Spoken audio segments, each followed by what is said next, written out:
sidak yang dilakukan Wakil Kepala Badan Gizi Nasional di sejumlah SPPG Sumatera Selatan selama bulan Ramadan lalu, menemukan sejumlah pelanggaran serius yang mengakibatkan 6 SPPG terpaksa disuspend hingga batas waktu yang belum ditentukan. Harusnya kan ada security-nya walaupun tutup ya. Dia harus jaga malam ya. Inspeksi mendadak yang dilakukan Badan Gizi Nasional di sejumlah SPPG di wilayah Sumatera Selatan mengungkap berbagai permasalahan krusial dalam operasional layanan pemenuhan gizi.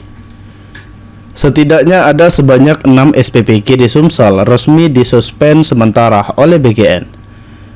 Penghentian operasional ini akan berlangsung hingga masing-masing unit mampu melengkapi fasilitas sesuai dengan standar operasional prosedur yang telah ditetapkan.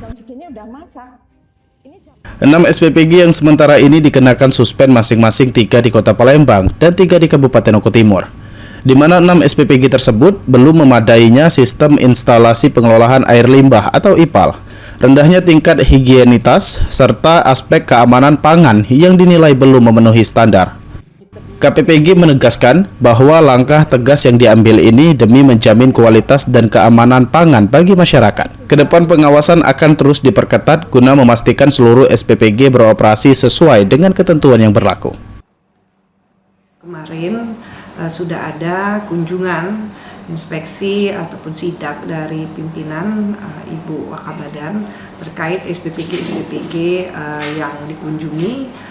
Dan memang dari segi infrastruktur, kemudian higienitas dan keamanan pangan, kita lakukan evaluasi sehingga sudah disuspend untuk operasionalnya, untuk sementara dilakukan evaluasi dan perbaikan seperti itu. Dan untuk itu diharapkan seluruh SPPG dapat segera melakukan perbaikan agar kembali beroperasi dan memberikan layanan gizi yang aman dan berkualitas.